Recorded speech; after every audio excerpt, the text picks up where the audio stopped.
สวัสดีครับยินดีต้อนรับทุกท่านนะครับเข้าสู่รายการจันต้อมสตูดิโอนะครับคลิปนี้นะครับก็เป็นคลิปที่3นะครับของ Final Cut Pro นั่นเองนะครับสำหรับคลิปที่แล้วนะครับเราก็ได้พูดถึงเรื่องของการนำไฟล์เนี่ยใส่เข้าไปในโปรเจกต์นะครับ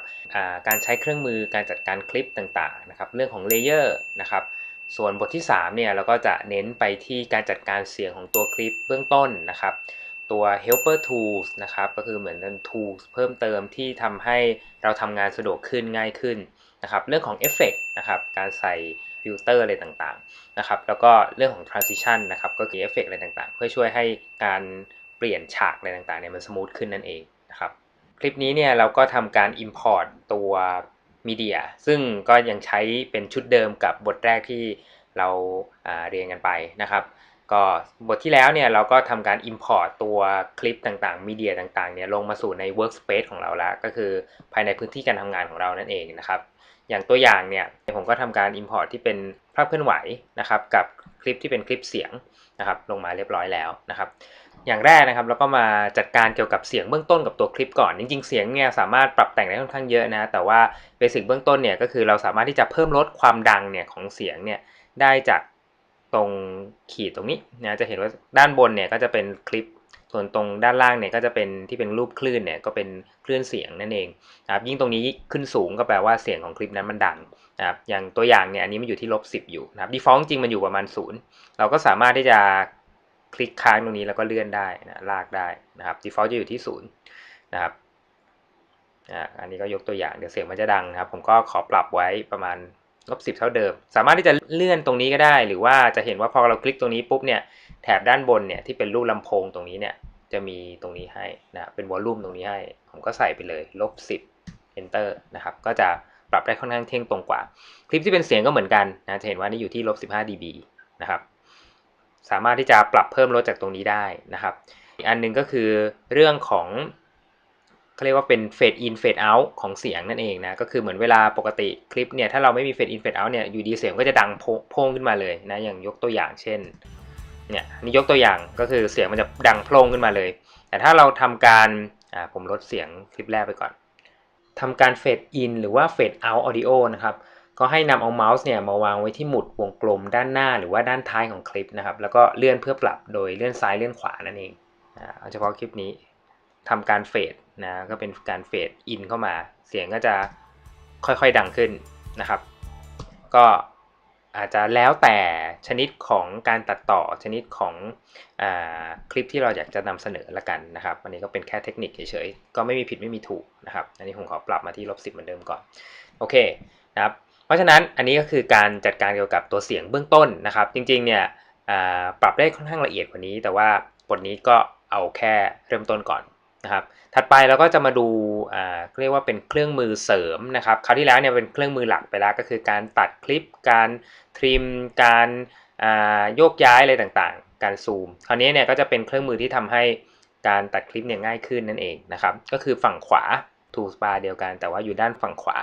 ตัวแรกเนี่ยก็คือตัววิดีโอ and audio skimming นะครับคืออะไรนะครับ skimming ก็คือเวลาเราลากเมาส์ผ่านตัวคลิปหรือว่าอยู่ใน workspace เนี่ยมันจะมีการขยับให้อัตโนมัติเช่นผมเอา audio ออกก่อนนะเห็นว่าเนี่ยเวลาผมเลื่อนเมาส์อยู่ใน workspace ปุ๊บเนี่ยคลิปมันจะขยับไปด้วยนะปกติถ้าเราไม่ทำ skimming เนี่ยเห็นว่าลากเราไม่มีอะไรเปลี่ยนแปลงจนกว่าเราจะไปคลิกตรง time frame หรือว่าคลิกค้างตรง time frame ข้างบนแล้วเลื่อนนะครับแต่ถ้าเราติ๊กวิดีโอ skimming ปุ๊บขยับตรงไหนมันก็จะเลื่อนให้เห็นหมดเลยนะครับเหมือนกันครับถ้าเป็น audio skimming นอกจากภาพแล้วมันก็จะมีเสียงติดมาด้วยประมาณนี้แล้วก็จะสามารถสโลว์ดูได้ดูทั้งเสียงทั้งภาพเลยตรงนี้ดูได้นะครับก็ขออนุญาตปิดก่อนจะได้ไม่รบกวนถัดไปนะครับอันนี้คือเรียกว่าเป็นแค่รูปหูฟังเนี่ยเป็นโซโล่นะครับก็คือโซโล่ก็คือเราเลือกฟังแค่แทร็กทางนั้นแทร็กเดียวเช่นตอนนี้มันมี2แทร็กเช่นผมลองเพลย์ดูมันก็จะมี2แทร็กแต่ถ้าผมเลือกแค่แท็กล่างแล้วเลือกโซโล่ตรงนี้มันจะปิดเสียงแทร็กบนไปให้นะก็จะเห็นว่าได้ยินแต่แทร็กล่างแล้วอันนี้มันสะดวกตรงที่บางทีแทร็กเรามีมากกว่า2แทร็กเช่น4 5 6แทร็กเนี่ยแล้วเราอยากจะฟังเสียงแค่แทร็กเดียวนะครับเราสามารถใช้ตรงนี้ได้นะเช่นมีเสียงกลองเสียงเบสเสียงกีตาร์อะไรเงี้ยอยากจะฟังทีละเสียงกดตรงนี้ได้สะดวกขึ้นถัดไปนะครับอันนี้ก็ใช้ค่อนข้างบ่อย ก็คือตัว snapping นะครับตัว snapping เนี่ยมีประโยชน์ตรงที่ถ้าเกิดคลิกมันไว้เนี่ยก็คือ on มันไว้เนี่ยเมาส์เราจะเหมือนมีแม่เหล็กนะมันแมกเนตไปติดตามเขาเรียกว่าจุดเช็คพอยต์ต่างๆอย่างเช่นตรงนี้เนี่ยเช็คพอยต์ก็คือไอ้ทำเฟรมที่เราหยุดไว้ตรงนี้หรือถ้าเกิดผมทำการตัดนะครับคลิปออกมาเป็นย่อยๆนะครับเวลาผมเลื่อนเมาส์เนี่ยจะเห็นว่าพอไปถึงใกล้ๆคลิปปุ๊บเนี่ยมันจะดูดให้อัตโนมัติเช่นผมเอารูปมาลงอีกรูปหนึ่งนะครับปุ๊บเนี่ยเวลาผมเลื่อนไปถ้าเกิดไม่มีตัว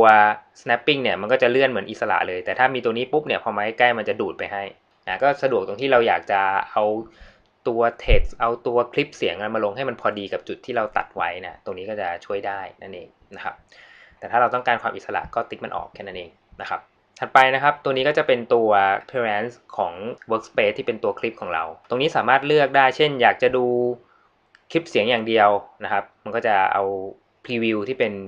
รูปภาพออกนะครับแบ่งความใหญ่ของภาพกับเสียงอะไรอย่างนี้เป็นต้นนะครับอันนี้เป็น default ของมันอันกลาง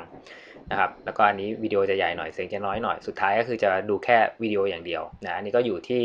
งานที่เรานำไปใช้เป็นแบบไหนนั่นเองส่วนอันสุดท้ายเนี่ยจะห้วนๆเลยเหลือแค่ชื่ออย่างเดียวนะครับก็ในกรณีมีแทร็กเยอะๆเนี่ยตรงนี้มันก็จะสะดวกขึ้นนั่นเองนะครับก็ปรับ default เหมือนเดิมนะครับหรือว่าตรงนี้ก็เป็นแมนนวลเลยเลื่อนได้ซูมอินซูมเอาท์จากตรงนี้ก็ได้นะครับโอเคอันนี้ก็จะเป็น tools ที่เป็นเขาเรียกว่าเป็น helper tool นะก็เป็น tool ช่วยเหลือในการตัดต่อนะก็จริงๆก็ใช้เกือบทุกตัวนะครับเรื่องของ skimming นะครับถ้าบางทีเครื่องอาจจะไม่แรงพอเนี่ยเอาตรงนี้ออกมันก็จะลื่นขึ้นนะครับเรื่องของตัวsolo นะครับฟัง track นะครับเรื่องของตัว snapping ก็ช่วยในเวลาเราอยากจะเอาอะไรไปแทรกเนี่ยมันจะมีแม่เหล็กช่วยดูดไปตรงจุดเช็คพอยต์แต่ละจุดนั่นเองนะครับต่อมานะครับตรงนี้ก็คือในส่วนของด้านขวานะของ tools bar เหมือนเดิมเนี่ยขวามือเนี่ยจะมีเอฟเฟกต์กับตัว transition นะครับถ้าเรากดซ้ำอีกทีเนี่ยมันก็จะออกเป็น workspace เราเต็มๆนะเมื่อคลิกขึ้นมาปุ๊บมันก็จะมีเอฟเฟกต์ที่มา default มาให้กับFinal Cut Pro อยู่แล้วนะครับก็ตรงนี้จะแบ่งเป็นชนิดของเอฟเฟกต์นะก็คือ all ก็คือทั้งหมดเลยนะครับแล้วก็มีหลากหลายแบบนะครับก็เลือกได้นะครับเช่นสมมติผมคลิปนี้นะครับเราสามารถพรีวิวดูได้ก็คือเอาเมาส์เนี่ยวางตรงนี้เลยนะจะเห็นว่าทีวียุค50อะไรบางอย่างนี้เป็นต้นนะเอจฟิล์มนะเป็นภาพเก่าๆหนังผีอะไรเงี้ยเอาไปใช้ได้นะครับนะมีการใส่บับเบิลใส่แสงอะไรต่างๆเป็นต้นนะก็ลองเล่นดูตรงนี้ผมคงไม่ได้โชว์ให้ดูทุกตัวส่วนเวลาจะนำไปใช้เนี่ยก็คือเราคลิกแล้วก็คลิกค้างนะแล้วก็ลากไปวางตรงตำแหน่งคลิปที่เราอยากจะให้เป็นนะเพราะฉะนั้นตัวอย่างปุ๊บอะไรเป็นต้นนะก็ประมาณนี้นะครับสำหรับตัวเอฟเฟกต์นะก็มีให้เลือกเล่นค่อนข้างเยอะนะครับก็ลองเอาไปใช้ดูได้นะครับตรงนี้เหมือนเป็นการเปลี่ยนอารมณ์ของตัวคลิปนั่นเองนะครับถัดไปนะครับก็คือตัว transition นะอันนี้ก็เป็นอีกตัวหนึ่งที่ใช้บ่อยนะครับก็ปกติถ้าเราไม่มี transition เนี่ยถ้าคลิปมันไม่ได้ต่อเนื่องกันนะครับอย่างเช่นผมใส่รูปลงไปผมย้ายตรงนี้มาอยู่ใน time frame เดียวกันนะครับก็คือจากตรงนี้ปุ๊บกลายเป็นรูป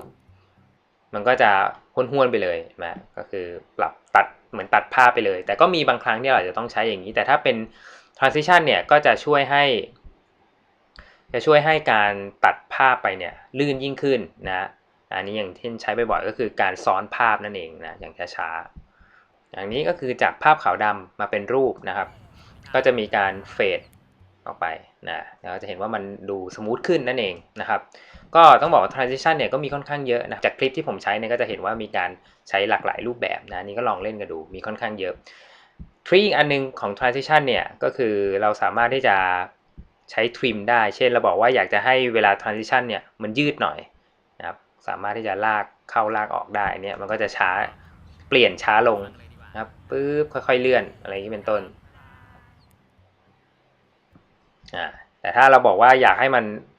transition แบบเร็วๆเลยเนี่ยสามารถเลือกตรง trim ตรงนี้แล้วก็ขยับได้เช่นอย่างนี้เป็นต้นปุ๊บนะมันก็จะเร็วกว่านั่นเองนะก็พูดง่ายเป็นเหมือนเป็นการทำ trim กับตัว transition อีกทีหนึ่งนะครับก็ transition ค่อนข้างเยอะผมคงไม่ได้โชว์ให้ดูทุกอันนะก็ลองไปเล่นกันดูแล้วกันนะครับก็เหมือนเดิมนะสามารถ ตรงนี้ก็จะมีการแบ่งหมวดหมู่นะถ้าเลือก all ก็จะมีครบทุกอย่างนั่นเองนะครับก็ที่ใช้บ่อยๆก็อาจจะเป็นพวกเฟดนะตัดไปสีดำก่อนหรือว่าแฟลชเหมือนคล้ายๆเอฟเฟกต์ถ่ายรูปอะไรประมาณนี้หรือว่าเป็นแบบเมื่อกี้ที่ใช้ก็คือตัวdissolve นั่นเองนะครับครับผมก็สำหรับคลิปนี้นะครับก็ขอจบเพียงเท่านี้ก่อนนะครับอย่าลืมกดไลค์นะครับเพื่อเป็นกำลังใจในการจัดทำคลิปนะครับอย่าลืมกดแชร์ถ้าคุณเห็นว่าคลิปนี้มีประโยชน์นะครับแล้วก็ที่สำคัญนะครับอย่าลืมกด subscribe นะครับเพื่อติดตามตอนต่อไปครับสำหรับท่านไหนนะครับที่มีข้อเสนอแนะหรือว่าอยากให้สอนเกี่ยวกับอะไรเป็นพิเศษเนี่ยก็สามารถฝากคอมเมนต์ไว้ได้เลยนะครับไม่ว่าจะเป็นใต้คลิปหรือว่าในFacebook นะครับสำหรับวันนี้ลาไปก่อนสวัสดีครับ